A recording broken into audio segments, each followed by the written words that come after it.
Hey, welcome back. We're looking at Ecclesiastes chapter 2, verses 12 and 13 this morning. Hey, look at that sunburst. That's not special effects. Hey, let's listen to the scripture and then let's think about it together. So I turn to consider wisdom, madness, and folly, for what will the man do who will come after the king except what has already been done? And I saw that wisdom excels folly as light excels darkness.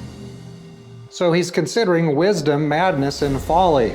That's a pretty interesting set of three, isn't it?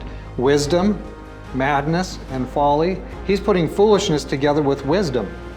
What's going on with that? Well, again, remember, if everything is vanity, if everything is empty, if everything is hevel, breath, you just breathe in, breathe out, and then you die, kind of.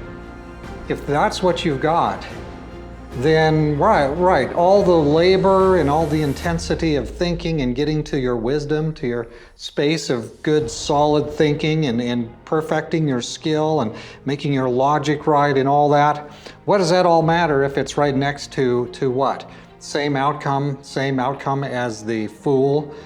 He just lives it up and does stupid things and then he dies. I mean, what's the diff? And so it's interesting how Ecclesiastes, he's putting these things together in the same space.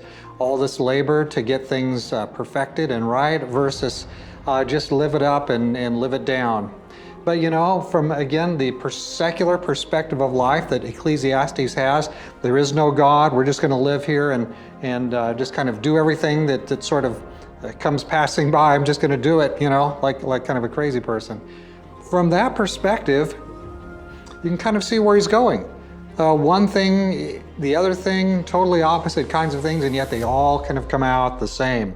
So Ecclesiastes is trying to tell us that as we've said day after day, life without God is meaningless. It doesn't really amount to anything. It's just a rush of experience and then you're dead. And that really isn't what we were designed for. God designs for us to come up higher. He wants us to come up to a higher level because we're made in His image. We're made for higher and better things. You are made for higher and better things. Let's go up a notch. Let's go up a notch. And remember that we are sons and daughters of the King. All right, so we are at Ecclesiastes 2, verses 11 and 12. And let's see if we can add a note here and think together a little bit about what we see here. At the end of time, there's, at the end of life,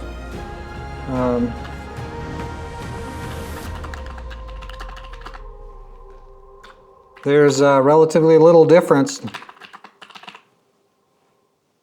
between the one who is the best and the one who's the worst.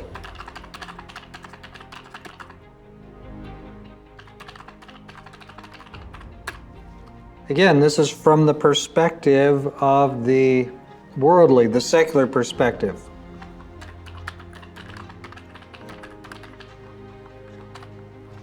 But we don't have a secular perspective. We have the spiritual perspective. So what would we say here? Living life from the secular perspective is a dud. And so I think we can safely say that. Hey, we'll see you tomorrow morning as we carry on with the very next verses.